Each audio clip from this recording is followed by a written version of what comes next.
Okay, so let's dive into a really fascinating historical puzzle.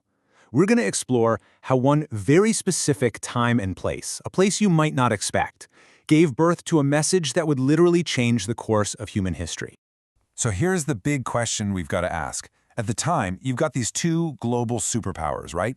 The Roman and Persian empires. They have centuries of civilization, government, philosophy, the whole shebang. And yet this world-changing story begins in what most people considered the desolate back sands of Arabia. Why? I mean, on the surface, that just doesn't make any sense. So first, let's really get a feel for just how unlikely this all was. Let's take a look at what Arabia was actually like back at the turn of the 7th century. I mean, think about it. There was no central government, no real law and order besides your own tribe. Unlike the Romans with their aqueducts and colosseums, the Arabs weren't really building anything to last. And while they had this incredibly powerful tradition of oral poetry, they didn't have written literature. So from the outside looking in, it really just looked like a civilizational backwater. So why here? And believe it or not, the puzzle gets even deeper when we look at their religious beliefs. They were way more complex than you might think. Now get this, because this is fascinating. This wasn't your classic paganism. The Arabs in Mecca, they already believed in a single supreme creator God, and they called him Allah. If you walked up to one of them and asked, hey, who created the heavens and the earth? They'd say, Allah did. Okay, so wait a minute. If they already believed in Allah, what was the big deal? Well, the core issue from the Islamic point of view was this concept called shirk. And it wasn't about rejecting God. It was about adding partners to God.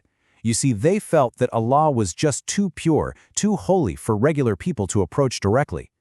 The logic kind of went something like this. Step 1, we're sinful, flawed people. Step 2, Allah is perfect and holy, way above us. Step 3, so we need some help. We need holy beings, like saints or angels or righteous people from the past, to act as go-betweens. And that leads to step 4. We'll worship these intermediaries, who are represented by idols, to help us get closer to the real deal, to Allah. And the Quran itself actually quotes their exact justification. They would say, hey, we're only worshiping these statues so they can bring us closer to Allah. They saw them as, well, like spiritual lobbyists, basically. So the message of Islam wasn't about introducing a brand new God. It was about forging a new, direct relationship with the God they already knew.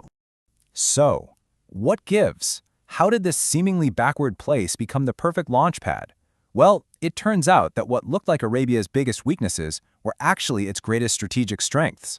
First off, geography. They were perfectly positioned right between Rome and Persia, but just isolated enough to develop on their own terms. And this is crucial. That lack of a big, unified government, it created a power vacuum. There was no entrenched imperial system or national culture you had to overthrow. And maybe most importantly, nobody took them seriously. No one saw them as a threat, so their eventual rise was a complete and utter shock. So this is the key. We have to completely flip how we look at them. What seemed like no unified government was actually a kind of purity of spirit. It made them really receptive to a clear, simple message. That harsh desert life that meant no lasting architecture, it gave them an unmatched resilience. And their culture, it prized virtues like bravery and honesty above almost everything else. A man's word was his bond, and that's a huge deal. To really get how wild this was, think about it in today's terms. It's like if somebody pointed to one of the smallest, most overlooked countries on Earth and said, yeah, in 5 years, they're going to be the next global superpower. You'd laugh, right? It would sound completely absurd. That is exactly how unexpected the rise of the Arabs was. But there's another layer to this story. Beyond all the strategy and social dynamics, there's a much deeper theological explanation for why Arabia. According to Islamic tradition, you have to go back thousands of years. The story goes that the prophet Abraham and his son Ishmael built the Kaaba, the first house of worship, right there in Mecca. And as they were raising its foundations, Abraham made a prayer for a prophet to one day be raised up from among his descendants in that exact valley. And this is just incredible. This idea is powerfully captured in a saying of the Prophet Muhammad himself. He said, I am the response of the prayer that my father Abraham made. So he saw his own arrival not as some random historical event, but as the direct answer to that ancient prayer. From this perspective, the choice of Arabia was part of a divine plan set in motion millennia ago. So all of this, the strategic vacuum, the character of the people, that ancient prayer, it all sets the stage for one single event, the birth of a child. So here are the key facts we get from the earliest historical sources. He was born in Mecca, in a year that became known as the Year of the Elephant, on a Monday.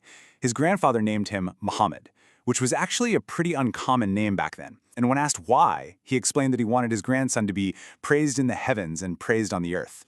Now, it's really helpful here to separate what the early historical accounts say from legends that popped up much later.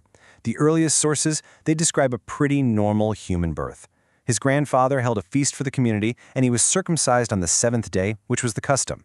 These more fantastical stories about him speaking at birth or pointing to the sky, you don't find them in the records for hundreds of years.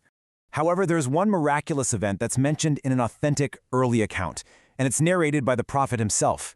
He said that his mother saw a light come from her that was so bright, it lit up the palaces of Bujra, deep in Syria, and the symbolism there is just so powerful. A light born in the deserts of Mecca, reaching all the way into the heartlands of the Byzantine Roman Empire, foreshadowing exactly where his message was headed. And so we end up right back where we started, but now with a totally new perspective.